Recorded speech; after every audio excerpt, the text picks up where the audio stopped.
Hello and welcome to the new Troubleshooting Quickie. I have a problem. Of course, this is a Troubleshooting Quickie.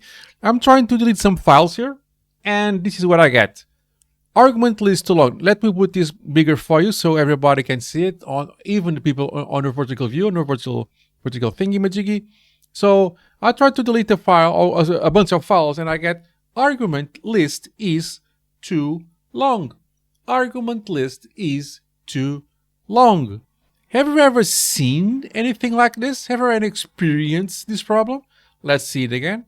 rm, a basic simple rm command, nothing special here, and I get argument list too long. Argument list too long.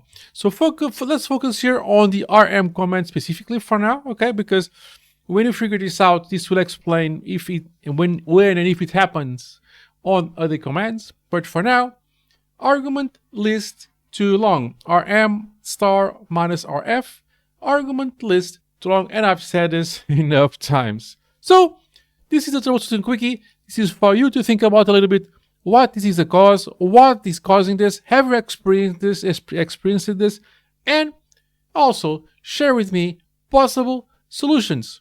Argument list too long. Let me know in the comments below any suggestions, and like, subscribe, hype, and comment to get notified of the solution I will publish in a few days, and I'll see you in the next one. Cheers, guys.